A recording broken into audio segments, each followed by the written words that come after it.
ये कहानी दो ऐसे योद्धाओं की है जिन्होंने स्वर्ग के सम्राट के शरीर के दो हिस्सों से जन्म लिया होता है, लेकिन उसमें से एक योद्धा धर्म का रास्ता चुनता है तो दूसरा अधर्म का रास्ता चुनता है। आगे हमें दिखाया जाता है हुआंग नाम का एक ऐसा युवक जो कि 100 सालों से युवांग नाम की एक नर्क वाली पहाड़ी में कैद होता है। तभी वहीं पर जिजुंग नाम की एक उड़ने वाली लोमड़ी आ जाती है और हुआंग से कहती है कि वह हर हाल में उसे इस नर्क से आजादी दिलाकर ही रहेगी। इसके बाद हुआंग उससे कहता है कि यह नामुमकिन है क्योंकि केवल गॉड ऑफ वार ही उसे यहाँ से आजाद कर सकते हैं। तब जिजुंग गॉड ऑफ वार की तलाश में निकल जाती है। इसके बाद दिखाया जाता है गॉड ऑफ वार को जो कि युवांग नाम की पहाड़ी की ओर ही बढ़ रहे होते हैं, जिनके साथ उनकी सेना भी होती है। तभी उनके ऊपर बहुत से आग के बॉल्स का हमला होने लगता है। वे लोग खुद को इस अटैक से बचाने के लिए अपने आगे शील्ड बना लेते हैं। इसके बाद गॉड ऑफ वार बहुत ही पावरफुल अटैक करते हैं, जिसके बाद सभी बॉल्स एकदम से गायब हो जाते हैं। लेकिन उसी समय जिजुंग उस पहाड़ी से बाहर आ रही होती है और वह अभी बहुत ही बुरी तरह से घायल होकर बेहोश हो जाती है। जब उसे होश आता है तो वह खुद को बहुत ही अलग स्थान पर पाती है, जिसके बाद वह वहाँ पर उपस्थित दासियों से पूछती है कि वह कहाँ है। तब एक दासी उससे बताती है कि वह इस समय स्वर्ग में है, जिसे स्वयं गॉड ऑफ वार यहाँ पर उठाकर लाए हैं। तब वह गॉड ऑफ वार से मिलना चाहती है और वहाँ से जाने लगती है, लेकिन वहाँ पर उपस्थित दासियाँ उसे वहाँ से जाने से रोकने लगती हैं, क्योंकि यह गॉड ऑफ वार का आदेश होता है कि बिना उनके अनुमति के वह कहीं भी नहीं जा सकती थी। तभी वहीं पर गॉड ऑफ वार आ जाते हैं, जिसके बाद जिजुंग उनसे पूछती है कि क्या आप ही गॉड ऑफ वार हैं और आपने ही मुझे यहाँ पर लाया है। जिसके बाद गॉड ऑफ वार उसे हाँ में जवाब देते हैं। तभी गॉड ऑफ वार की तलवार जिजुंग पर हमला करने लगती है, जिसके बाद वे सोच में पड़ जाते हैं कि आखिर क्यों उनकी तलवार इस लड़की पर हमला कर रही है, क्योंकि उनकी तलवार केवल डीमंस पर ही हमला करती थी। अपनी तलवार को शांत करते हुए गॉड ऑफ वार उससे पूछते हैं कि आखिर वह कौन है और उसका डीमंस से क्या संबंध है। तब जिजुंग झूठ बोलते हुए कहती है कि वह किसी भी डीमंस को नहीं जानती, वह तो बस एक साधारण सी फॉक्स एंजल है। इसके बाद गॉड ऑफ वार उसे पानी के अंदर डुबाकर टॉर्चर करने लगते हैं, लेकिन वह इसके बावजूद भी कुछ भी नहीं बताती है। अब गॉड ऑफ वार जिजुंग को पानी से बाहर निकाल लेते हैं, क्योंकि वह बेहोश हो चुकी होती है। आगे दिखाया जाता है गॉड ऑफ वार के हार्ट में जोर जोर से दर्द होने लगता है, जिसके बाद जिजुंग उन्हें बताती है कि जिंदगी में पहली बार एक युद्ध के दौरान गॉड ऑफ वार के हार्ट में छेद हो गया था और तब से वे एक डीमन बन गए थे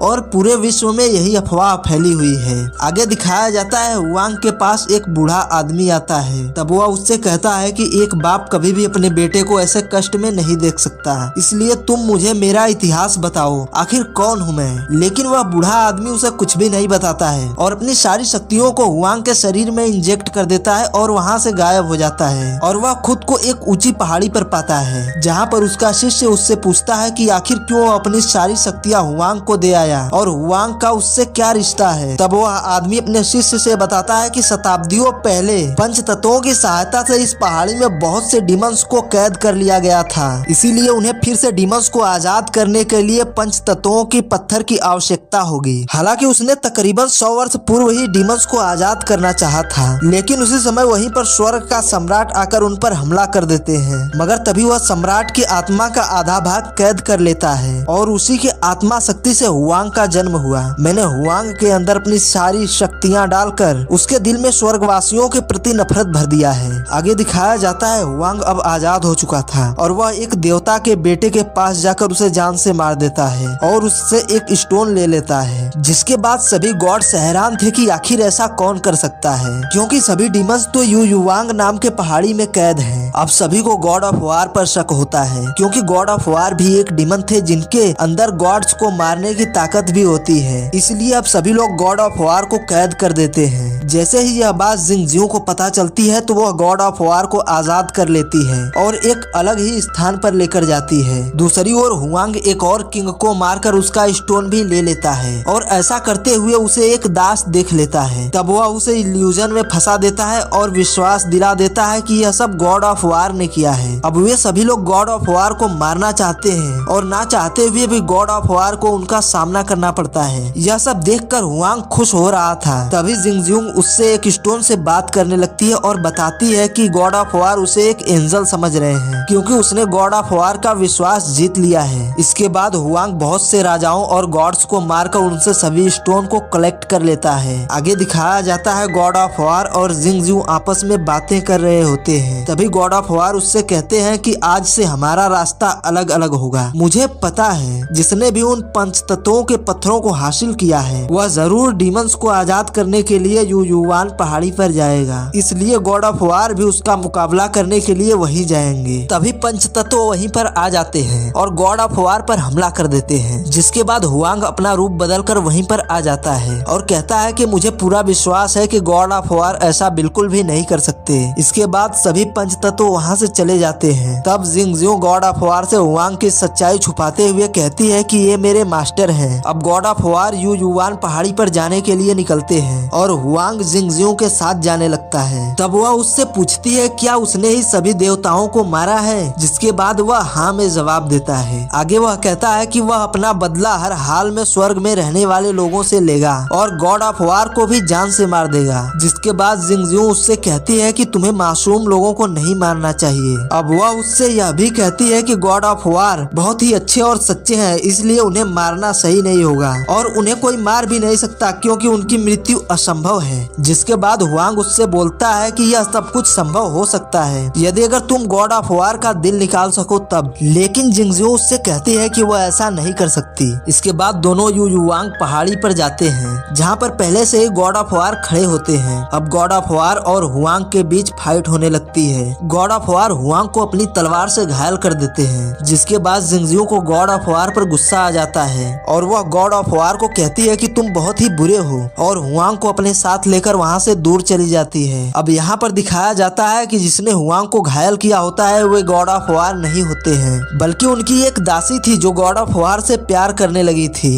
उसने ऐसा इसलिए किया था क्योंकि वह गॉड ऑफ वार और जिंगजियो के बीच दूरी पैदा करना चाहती थी। आगे दिखाया जाता है हुआंग जिंगजियो की गोद में मर जाता है और हवा में आग बनकर गायब हो जाता है। इसके बाद गॉड ऑफ वार वहीं पर आ जाते हैं, लेकिन जिंगजियो हुआंग की मौत से बेहोश हो गई थी। तब गॉड ऑफ वार उसे जगाने की कोशिश करते हैं, लेकिन तभी वहीं पर एक बूढ़ा आदमी आ जाता है और गॉड ऑफ वार को वहां से लेकर अपने साथ चला जाता है। अब वह गॉड ऑफ वार के ऊपर कुछ जादू कर देता है, जिसके बाद उन्हें अपनी पुरानी बातें याद आ जाती है कि कैसे हुआंग और उनका जन्म हिवेनली इम्परर के पवित्र आत्मा से हुआ है और हिवेनली इम्परर कोई और नहीं बल्कि गॉड ऑफ वार ही है। अब गॉड ऑफ वार जिंगजियो को फिर से हेवन में लेकर जाते हैं और दिखाया जाता है कि हुआंग अभी भी जिंदा होता है और युयुवान पहाड़ी पर जाकर पंचतत्वों के पत्थरों को मिलाकर पहाड़ी पर लगाए हुए सभी बंधन को तोड़ देता है। जिसके बाद सभी डीमन स्पिरिट आजाद हो जाते हैं और पृथ्वी की ओर बढ़ने लगते हैं। आगे दिखाया जाता है गॉड ऑफ वार और जिजुंग दोनों एक साथ बैठकर बातें कर रहे होते हैं, लेकिन हुआंग की मौत से जिजुंग अभी भी गुस्से में होती है और धोखे से गॉड ऑफ वार के हार्ट को अपनी खंजर से चीर देती है। जिसके बाद गॉड ऑफ वार उससे कहते हैं कि तुम मुझे कभी समझ ही नहीं पाई और इसके बाद वे उसे अपने हार्ट का एक पार्ट देकर हवा में विलीन हो जाते हैं। तभी उसे हुआंग की आवाज सुनाई देती है जो कि उसे शाबाशी दे रहा होता है। तब उसे पता चलता है कि हुआंग अभी भी जिंदा है और उसे पुरानी बातें याद आने लगती हैं कि कैसे हुआंग ने उसे गॉड ऑफ वार का दिल चीरने को कहा होता है और वह पहले कहता था कि केवल गॉड ऑफ वार ही उसे उस नर्क वाली पहाड़ी से आजाद करवा सकते हैं, लेकिन वह उनकी सहायता के बिना ही वहां से आजाद हो गया। अब वह समझ जाती है कि हुआंग गॉड ऑफ वार को मारने के लिए केवल उसका इस्तेमाल कर रहा था। वह अपनी सभी बातों को सोच सोच कर रो रही होती है। तभी वास आ जाता है और उनसे बताता है कि सभी डीमोन्स अब आजाद हो चुके हैं और वे सभी पृथ्वी पर अटैक करने के लिए जा रहे हैं। आगे दिखाया जाता है कि गॉड ऑफ वार अब हुआंग के पास चले जाते हैं, जिन्हें देखने के बाद हुआंग उनसे पूछता है कि तुम अब तक जीवित कैसे हो। तब गॉड ऑफ वार उससे कुछ बोले बिना ही उसके ऊपर हमला कर देते हैं। अब गॉड ऑफ वार और हुआंग के बीच भयानक फाइट होने लगती है, जिसमें हुआंग गॉड ऑफ वार पर भारी पड़ता है क्योंकि गॉड ऑफ वार के शरीर में केवल उनके हार्ट का एक ही भाग होता है, लेकिन हुआंग के पास लड़ने का एक्सपीरियंस बिल्कुल भी नहीं होता है, इसलिए वह गॉड ऑफ वार को नहीं मार सकता था। तभी जिजुंग वहां पर आ जाती है और उनके बीच की फाइट को रोकने का प्रयास करती है, लेकिन हुआंग की तलवार से वह बहुत ही ज्यादा घायल हो जाती है। अब हुआंग उसे अपनी गोद में उठाता है तो वह उससे कहती है कि तुमने हमेशा मेरा इस्तेमाल किया है, लेकिन मैंने हमेशा तुम्हें अपना ही समझा। इतना कहते हुए वह मर जाती है, जिसके बाद हुआंग को अपनी गलती का एहसास होता है। अब गॉड ऑफ वार उससे पूछते हैं कि आखिर तुम्हें जिंगजियो का दिल तोड़कर क्या हासिल हुआ। तब वह उनसे बताता है कि जन्म से लेकर अब तक वह केवल नर्क में ही यातना भोगता रहा। यदि अगर उसने देवताओं से अपना बदला लेना चाहा तो उसने गलत क्या किया। तब गॉड ऑफ वार उससे कहते हैं कि हाँ, इसमें तुम्हारी कोई गलती नहीं है। आगे वे कहते हैं कि हम दोनों हिवेनली इम्परर की पवित्र आत्मा से बने हैं, इसलिए समय आ गया है कि हम दोनों एक ही ही शरीर में निवास करें। इसके बाद गॉड ऑफ वॉर अपने तलवार से अपने सीने को चीर लेते हैं और उनकी आत्मा हुआंग के शरीर में प्रवेश कर जाती है। इसके बाद हुआंग के शरीर से सारी बुरी शक्तियों का नाश हो जाता है और वह फिर से हेवेनली एम्परर बन जाता है। आगे दिखाया जाता है हुआंग को, जो कि हेवेनली एम्परर के दरबार में होता है और वहाँ का एम्परर भी होता है। तभी वहीं पर वह दासी आ जाती है जो कि गॉड ऑफ वॉर से प्यार करती थी और वह उससे बताती है कि जिजियोंग की आत्मा अभी भी सुरक्षित है, जो 100 साल बाद फिर से वास्तविक शरीर में चली जाएगी। आगे दिखाया जाता है जिजियोंग की आत्मा जो कि हेवेनली एम्परर से मिलने आती है और उन्हें हमेशा के लिए सही रास्ते पर चलने का सलाह देती है और इसी के साथ इस मूवी का एंड हो जाता है।